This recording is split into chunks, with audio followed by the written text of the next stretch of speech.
Bien, esta es una nueva edición de nuestro programa Agrifuturo, la agricultura de hoy para el mundo del mañana. En esta ocasión me acompaña en la conducción Pedro Undurraga, que es socio también de Ager Consultores. Pedro, ¿cómo estás? Muy bien, Eduardo, gracias. ¿Y tú cómo estás? ¿Todo bien por acá? Y bueno, Qué bueno. tenemos el placer en realidad de contar con un invitado para un entrevistado. eh, y le vamos a pedir a él mismo que nos cuente quién es eh, Luis Gurovich, que tengo que adelantar que fue mi profesor en algún momento. ¿Ya? Muy fregado. Y compañero de Pedro también. Y También. compañero. Así es. Luis, cuéntanos quién es Luis Gurovich. Bueno, en pocas palabras, yo soy ingeniero agrónomo de la Universidad Católica. Me recibí el año 1970 y luego hice un doctorado en el Instituto Tecnológico de Israel, básicamente en temas de riego, fertirriego y todo lo que va en torno a esa actividad. Y luego el año 74 me incorporé como profesor en la Facultad de Agronomía de la Universidad Católica, donde trabajé por 40 años haciendo clases en pregrado y en posgrado y dirigiendo muchísimas tesis también y publicando una cantidad importante de artículos en revistas internacionales y nacionales y un par de libros respecto al tema del riego y la aplicación de fertilizantes junto con el agua de riego. Esa es básicamente mi trayectoria académica y adicionalmente desarrollé una labor de ingeniero agrónomo consultor con muchas empresas agrícolas, tanto en Chile como en México, en Perú y en Argentina. Y ya en este momento estoy dedicado básicamente a hacer cursos para algunas universidades, cursos a distancia a través de el uso de Zoom y otras plataformas. Todo un académico de tomo y lomo, y bueno, esa actividad profesional también agrega bastante para ser mejor profesor, ¿no? Es una experiencia que se va transmitiendo después de los aciertos y los errores que se cometen Así a veces. es. ¿Mm? Así es, imposible yo creo hacer un curso que sea útil para futuros profesionales si el profesor no tiene una experiencia práctica concreta en el trabajo del campo, en la agricultura propiamente tal, porque lo que aparece en los libros muchas veces no se puede aplicar directamente en nuestra realidad y uno tiene que adaptarlo a las condiciones que solo puede conocer a través del contacto directo con la agricultura. En Claro, y sobre realidad, todo en esta sí, agricultura cada vez más compleja, más tecnologizada, que va avanzando a pasos agigantados, muy rápidamente, ¿no? sí, Sí, pero también tenemos que ser bien conscientes de que el desarrollo de las nuevas tecnologías en la agricultura es muy inferior a lo que hay en la industria en general. O sea, la agricultura se quedó atrás durante mucho tiempo y hoy en día las cosas que se están incorporando, como todo el tema del uso de sensores, etcétera, es pan comido, por decirlo de alguna manera, en la industria en general de producción. Entonces, estamos atrasados en llegar a eso y no estamos incorporando la tecnología completamente con la misma rapidez y velocidad con que la industria en general lo hace. sí, eso era lo que yo te quería decir. En realidad, el terreno enriquece la academia, pero el terreno muchas veces nos lleva a delantera porque la gente comienza a aplicar cosas que de alguna manera uno también después las lleva a la academia. Es un poco lo que tú acabas de señalar. Así Efectivamente, por es. ahí va la cosa. Sí, El punto ese bueno, siempre se produce esa discusión de más práctica, más teoría, menos teoría, menos práctica, etcétera. Yo por lo menos siempre pensé que con mis estudiantes, que si yo decía, nunca se pierdan una clase teórica por 10 clases de práctica, o sea, porque la teoría, si no la aprende uno en la universidad, después ya es difícil que se ponga a leer libros de fisiología vegetal después del trabajo a las 7 de la tarde, cualquier día de la Exactamente. semana. Comparto plenamente. Y práctica va a ir asumiéndose. Voy a tener que interrumpir esta este primer avance de esta entrevista porque ya se nos completó el tiempo, pero vamos y volvemos. Biopoliagua soluble. Otorga confort hídrico con menos agua. Mantiene la humedad del suelo. Ahorra agua de riego, energía y fertilizantes. Es eficiente. Solo 3 kilogramos por hectárea al mes. Incluso este barrón ya tiene un riego semanal. Hemos visto un incremento de la producción, buenos calibres, la planta se ha expresado bien, buen follaje. Confort hídrico con menos agua. Nuevamente, amigos, volvemos para continuar con esta interesante entrevista con el profesor Luis Gurevich y Pedro Undurraga de Ager Consultores. Pedro, tú querías partir preguntando algo. Sí, sí, la verdad es que hemos hablado un poco del uso de tecnología, ¿no es cierto?, de riego tecnificado en goteo o en microaspersor. Pero existen otros que son más masivos, mucho más amplios y que normalmente uno entiende a veces las situaciones, pero normalmente la gente ve en las carreteras cuando pasa un pivote central o algunos grandes armatostes que dan vuelta. ¿Cómo se regula? ¿Cómo manejan el agua en esos tipos de riego? Bueno, el sistema de riego por aspersión y específicamente el sistema de pivote central es un largo brazo, una tubería de varios cientos de metros de largo que va descansando sobre unos pilotes con ruedas que se van moviendo. Y sobre esa tubería se ponen los aspersores, que son los que van a llevar el agua que viene a presión dentro de la tubería y se libera a través de un orificio en forma de lluvia. Es muy similar, digamos, a la imitación de la lluvia y va pasando por arriba del cultivo a una altura de alrededor de 2 metros de altura, de tal manera que se va mojando una superficie mucho mayor. Y eso entonces permite el riego de aquellos cultivos los cuales no hay la posibilidad o la necesidad de entrar al interior del cultivo para hacer alguna labor, sino que todo se hace por vía aérea. Principalmente en este caso son las empastadas y algunos cereales, ¿no es cierto? Como el trigo, el maíz, se pueden regar con estos sistemas de pivote central. Tiene, comparado con el riego por goteo, algunas dificultades. En primer lugar, su eficiencia es bastante menor porque hay una pérdida muy importante de agua en forma de vapor de agua que se vaporiza antes de llegar a tocar el suelo. Queda en el follaje y se evapora o simplemente se transforma en vapor de agua y se va a la atmósfera. De tal manera que tiene una eficiencia del 75% comparada con el 90 o 95% del riego por goteo. Ahí hay una diferencia importante. Y la segunda es que tiene un requerimiento de energía bastante grande, porque para que el agua circule por esa tubería de tantos metros de largo y con un diámetro tan grande, se requiere una presión importante y por lo tanto un consumo de energía fuerte. Así que son alternativas, pero son alternativas para distintos cultivos. No es posible pensar en regar un huerto frutal, por ejemplo, una hortaliza con un sistema de pivote, porque mojar el follaje y mojar la fruta van a hacer que pierda calidad. Correcto. Ah, claro que sí. Y el manejo ese también, el diseño es complicado, ¿no? Porque como va avanzando, la punta más extrema avanza mucho más rápido o al revés, avanza más lento que la punta más cercana entonces ahí hay una cosa de uniformidad que a lo mejor también no es tan uniforme como podría ser el riego por goteo o por microaspersión, ¿no?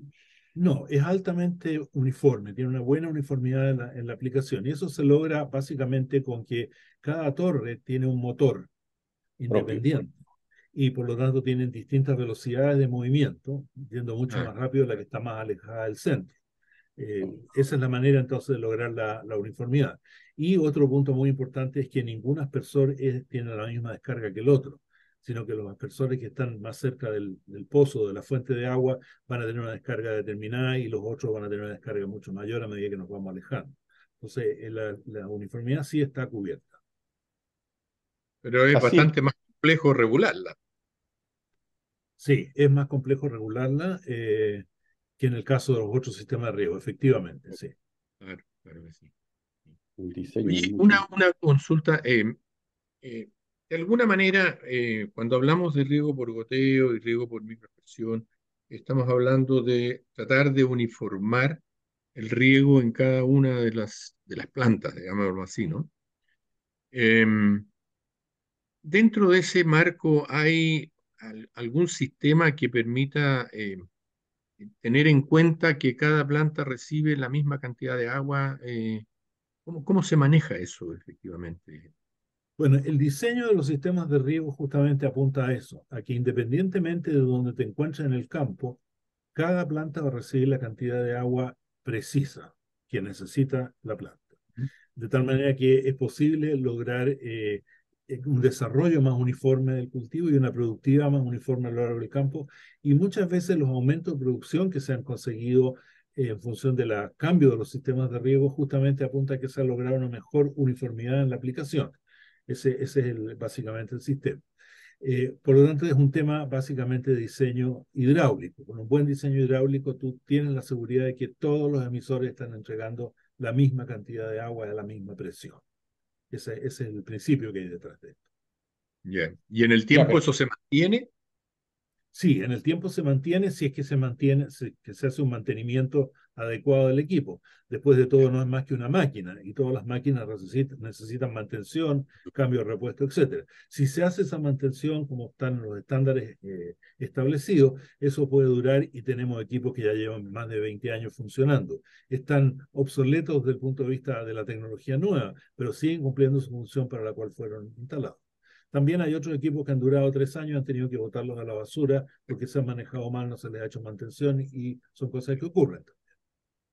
Ajá. claro, muy importante eso de la mantención, ¿no? Porque igual siempre, a pesar de los filtros que tienen los sistemas de riego tecnificados, igual crecen algas adentro, crecen bacterias, crecen, se depositan sales, etcétera, ¿no? Que van alterando un poco el diseño original, el diseño hidráulico original. Eh, y en el aspecto de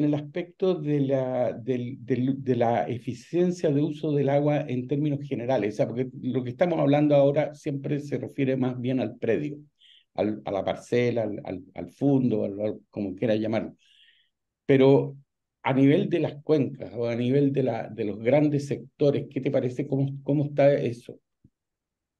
Bueno, se ha producido un movimiento importante en ese sentido y un número importante de los valles regados de Chile han empezado a adquirir también tecnología para medir y manejar en una forma eficiente el recurso a nivel de los canales, de las bocatomas de los ríos, etcétera. Ha habido realmente una inversión importante en algunas zonas, liderada obviamente por los propios agricultores, o sea, la Junta de Vigilancia y las asociaciones canalistas están invirtiendo hoy en día en tecnología para el manejo del agua y es una gran rama de la industria del riego aquí en Chile. A mí me ha tocado ser presidente de la Asociación Gremial de Riego y Drenaje, que agrupa todas las industrias que están relacionadas con el riego.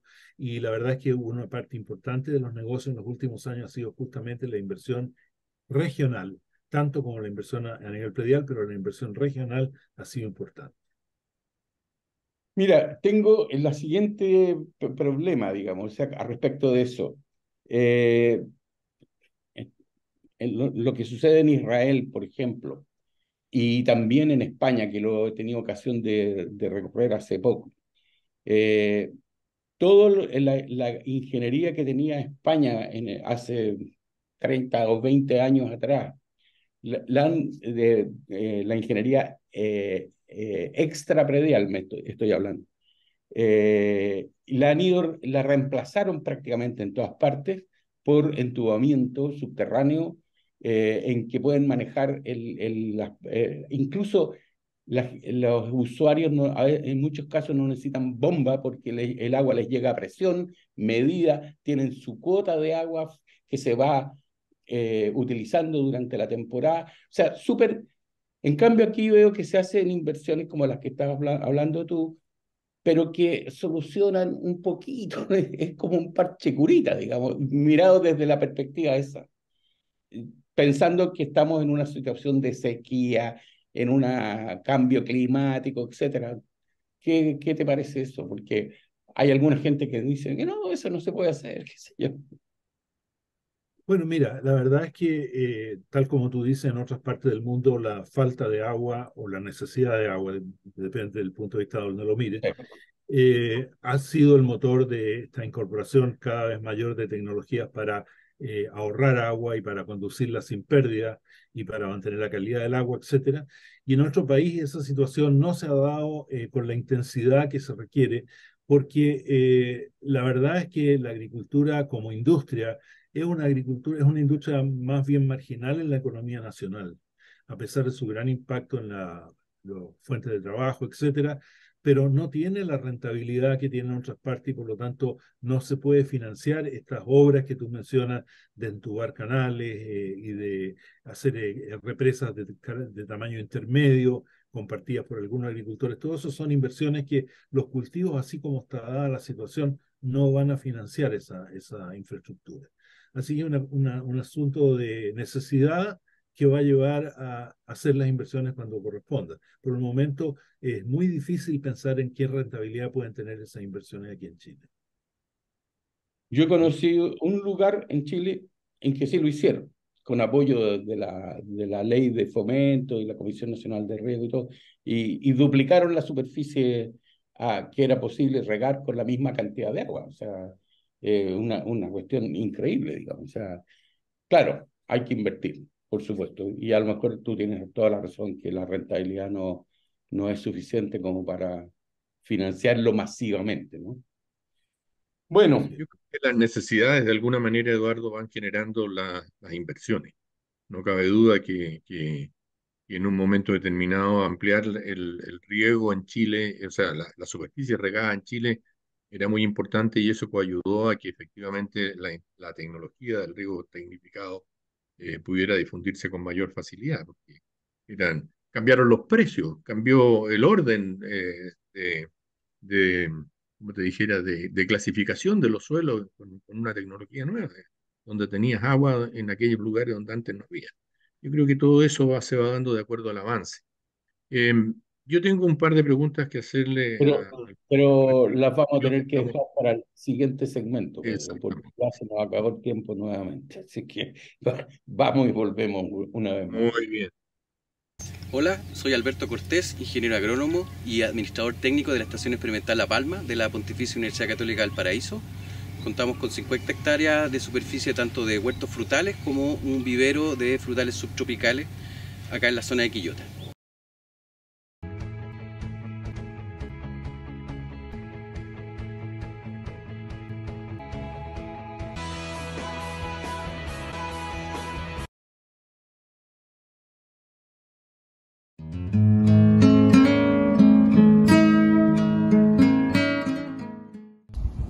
Soy Eugenio López, socio de AGER Consultores.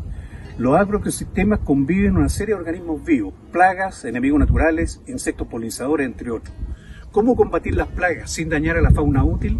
Es un gran desafío y en AGER Consultores tenemos el compromiso de hacer una agricultura sustentable y estamos para ayudarle a que usted también lo consiga.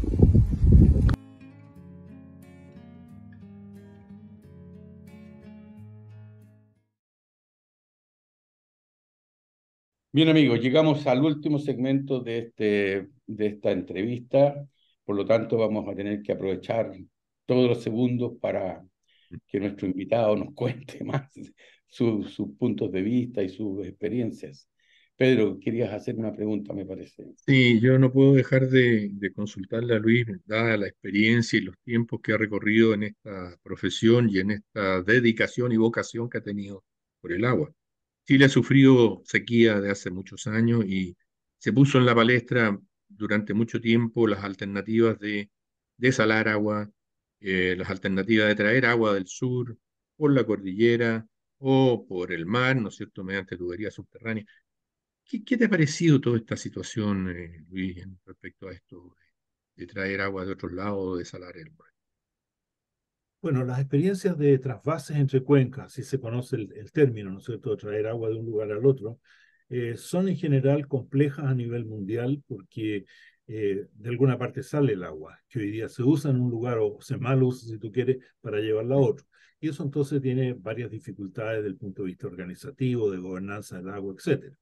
Son alternativas a considerar. siempre y cuando se tenga en cuenta tanto las inversiones que hay que hacer como lo que vamos a resolver es salvar zonas agrícolas importantes. Veamos primero el tema de la desalinización. A nivel mundial, la desalinización de agua de mar es fundamentalmente agua para el consumo urbano, para el consumo de las ciudades y del campo, de las personas. Y luego esta agua recibe un siguiente tratamiento, además de la desalinización, para dejarla en condiciones aptas para la agricultura. Este doble uso del agua es el que justifica estas inversiones y el costo de producción del agua, y la agricultura entonces se beneficia como segundo usuario. Menos del 0,5% de la superficie regada en el mundo hoy día por riego por goteo es directamente de agua de mar. No paga los costos de ninguna manera, porque hay que considerar costos de energía, costos de la inversión y después, sobre todo, el costo del transporte desde la orilla del mar hacia las zonas agrícolas. Entonces, no da. El tema de las aguas residuales también tiene la mismo esfuerzo, en el cual se trata de colectar las aguas que utiliza la población, darles un tratamiento primario, secundario y terciario, y luego entonces ser devueltas para el uso agrícola. Hay algunas experiencias aquí en el país, otros países como por ejemplo Israel tiene más del 90% del agua consumida en la agricultura, es agua servida, usada por la población y retratada, no hay una aplicación directa de esta agua. Así que en las dos carreteras del agua que se conversaron en un momento en la última década aquí en Chile mostraron ya claramente a nivel de proyecto que no iban a tener una gran rentabilidad. Una de ellas era traer el agua desde la boca de los ríos del sur, ¿no es cierto?, el Biobío y el Maule, y traerla con una tubería puesta sobre el lecho del mar y luego entonces bombearla hacia los valles agrícolas y las ciudades que estaban ahí disponibles. El pequeño detalle de eso es que todavía no se ha inventado la máquina que permita hacer tuberías de ese calibre e irlas poniendo sobre el lecho del mar. Existen estas trasvases de agua subterráneo o bajo el mar, pero para alimentar una pequeña islita a 400 metros de distancia de la costa, y no a los 2.000 kilómetros que tendríamos que mover el agua de un lado para el otro. Y el otro proyecto que era traer el agua por los pies de la cordillera a través de una red de canales y tranques de acumulación también representaba un costo enormemente grande. Y un costo importante dentro de eso es qué hacemos con esas personas que hoy día usan el agua en el sur de Chile y que se las vamos a quitar para traer a la zona central. O sea, esa agua no está perdida ni está botada, ¿no? Sin embargo, cuando llueve en el invierno y esa agua termina en el mar es una pena porque no tenemos los embalses. Así que parece ser que tenemos que volver a pensar que nuestro destino es tener más embalses grandes a nivel de cabezas de valle y no mover el agua de un valle al otro porque su gobernanza se hace imposible. Uno de los costos importantes de la desalinización es la energía, como lo nombraste. Pero si uno recurre a las energías renovables, no convencionales, digamos, viento y fotovoltaica, que no se producirá una gran reducción del costo. Claro que sí, el costo energético es importante dentro de los costos totales. Y se puede reducir con el uso de energías renovables. Sin embargo, tienen que estar las energías puestas cerca donde están las plantas de producción de desalinización del agua, porque si no, una parte importante se te va a ir en el costo de transmitir la energía a grandes distancias. También la infraestructura nacional para transmitir energía de un lado al otro está limitada en este momento. Estamos perdiendo energía no renovable producida en el norte en cantidades importantes. Ayer leía justamente en el diario, se estima que son 55 millones de dólares al día de energía que se produce con las nuevas tecnologías y se bota porque no hay por dónde traerla. Entonces, el problema es mayúsculo desde el punto de vista de la inversión. No, entonces tendría que ser planta desalinizadora con su propio sistema de producción local, digamos, sin meterse con el sistema interconectado central, que es un caos. Me parece que... Ahora, súmanle la energía que se necesita, y en un país como el nuestro, que se necesita para llevar el agua desde el nivel del mar hacia un valle que está a 300, 400 metros de altura. ¿Ya? Ese es otro costo de energía muy grande. No, hay que considerar todo el costo, digamos, o sea, las dos cosas, la desalinización propiamente tal y el transporte, claro. Y es por eso que no se puede traer la experiencia de otros países y decir, ya mira, si allá lo resolvieron, nosotros aquí también lo resolvemos. Son situaciones distintas cada uno. Sí. totalmente diferente. Entonces, hay que adaptarse a la realidad que nosotros tenemos, pero no dudar que estamos con un uso del agua no del 100% de eficiencia o el 90% de eficiencia que hay en otros países. O sea, todavía hay un mal gaste de agua en algunos valles importantes y que permitiría aumentar la superficie agrícola en esos valles y compensar en parte lo que se está perdiendo en la zona norte por falta de agua. Y la Correcto. carencia de embalses quedó clara con estos temporales que tuvimos ahora reciente. Mira, la cantidad de agua que se fue al mar y se fue nomás. Agua Es así, dulce es así, salinizó. sí. Agua Oye, desalinizada, o sea, el agua que cae de la lluvia es prácticamente agua destilada. Sí, claro, claro. Por eso perfecto. te digo, agua dulce que se fue a salinizar. Oye, ¿y qué perspectivas en este desarrollo tecnológico? eh, Estoy pensando en los satélites, estoy pensando en la inteligencia artificial, estoy pensando en toda en la robotización.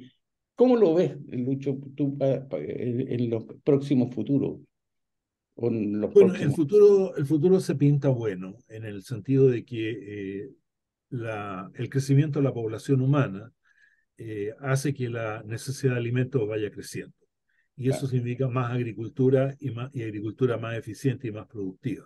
Por lo tanto, están dadas hoy en día todas las condiciones para que se mejore la tecnología mucho más allá de lo que hoy día tenemos y en una forma mucho más precisa gracias a los avances de tecnología y de ciencia que se han hecho en este momento en el mundo. Por darte un ejemplo, se ha desarrollado un sistema de filtros de agua hoy en día que está fundamentalmente en base al grafeno, que es una lámina de un átomo de grosor de carbono puro y que es muchísimo más eficiente que los sistemas que hoy día se disponen para hacer la osmosis. Con eso va a bajar muchísimo el costo de la energía y se va a hacer mucho más factible utilizar el agua de mar. Ese es un ejemplo tecnológico que hay. Y el otro es la administración del agua a través de un sistema integrado de sensores, inteligencia artificial y una muy buena infraestructura de control y manejo del agua a nivel regional y local del agricultor, que también pintan como que las herramientas ya prácticamente están, no hay mucho que inventar en ese sentido, y su incorporación va a ser materia simplemente de transferencia tecnológica asociada a la parte de las inversiones que se necesitan.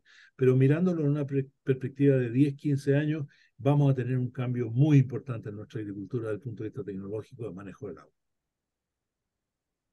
Yendo un pelito más allá del manejo del agua, como profesor de agronomía, digamos, el conocimiento, que en otras áreas ya se palpa cómo la inteligencia artificial está trabajando, favoreciendo el manejo del conocimiento, de un conocimiento mucho más global que el que puede tener una sola persona, el que comparten muchas personas que trabajan a lo mejor en la misma área o en esto. ¿Qué te parece eso? Yo sé que han habido algunos intentos en agronomía, pero muy poco en el mundo, no sé, Mira, de juntar el conocimiento. yo soy un usuario frecuente de la inteligencia artificial y me sirve mucho para escribir. He escrito ya un par de libritos al respecto de su aplicación, pero la verdad es que he llegado a una conclusión bien clara. La inteligencia artificial no agrega conocimiento, lo único que hace es ordenar el conocimiento que existe, ¿ya? Y por lo tanto, entonces, la ciencia que hay detrás de la tecnología para producir mejores alimentos con menos agua, con menos energía, etcétera, sigue siendo el factor más importante. La inteligencia artificial no es más que una herramienta para ordenar grandes cantidades de información y conocimiento y ponerlas en un lenguaje fácilmente entendible y muy preciso, ¿ya? Pero no es más que eso, no genera nuevos conocimientos.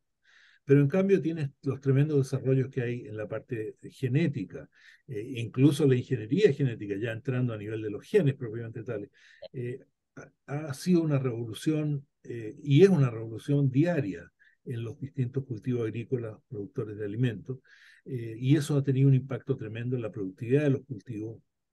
Recuerden ustedes cuando éramos alumnos de la universidad y el rendimiento del trigo eran 17 quintales por hectárea, ¿ya? Hoy día el que no saca 60 pierde plata, ¿ya? Está Y no loco, han claro. pasado, si bien estamos canosos, no han pasado tantos años. Y eso es Sí. básicamente por el desarrollo de la genética y de todo lo que va detrás de eso. ¿Ya? Mm. Las variedades que nosotros estudiamos ya hace mucho tiempo que están olvidadas, y el Claro, mundo ha avanzado en ese sentido enormemente. Y lo mismo, la parte mecánica del tipo de maquinaria que se utiliza en el campo es cada día más eficiente, cada día más económica, cada día más precisa, y se va incorporando porque es una necesidad. La mano de obra que requiere la agricultura ha ido también en disminución. Uno, porque hay otras actividades en el país que son mucho más interesantes para el trabajador emplearse y por lo tanto no tiene interés mucho en la agricultura. Y por lo tanto ha sido necesaria una mecanización importante de la actividad agrícola. Y eso es un tema que va creciendo, no va disminuyendo. mm. Eso Mira, es muy... podríamos ir conversando mucho tiempo más, pero bueno, ha sido muy interesante. Desgraciadamente se nos terminó el tiempo. Y la verdad, Lucho, es que han salido tópicos muy interesantes que podríamos haber seguido hablando mucho más tiempo. Te agradecemos mucho tu tiempo, tu disponibilidad, la facilidad que nos diste para poder hacer esta entrevista. Lo agradezco a nombre de GER Consultores en el propio, y estoy seguro que represento a Pedro también, mucho. Y ha sido muy, muy agradable tener esta entrevista. Te agradecemos mucho tu tiempo. A mí también ha sido un agrado, y hacer funcionar las neuronas en torno a temas que nos involucran a todos nosotros con mucho entusiasmo es siempre positivo. Sí, sí, así es. Totalmente de acuerdo. Sí, Bueno, y a nuestros seguidores les agradecemos también, por supuesto, su tiempo, por habernos escuchado y habernos presenciado. Y estamos para nuestro próximo programa, estamos disponibles y estaremos presentes. Muchas gracias y hasta luego.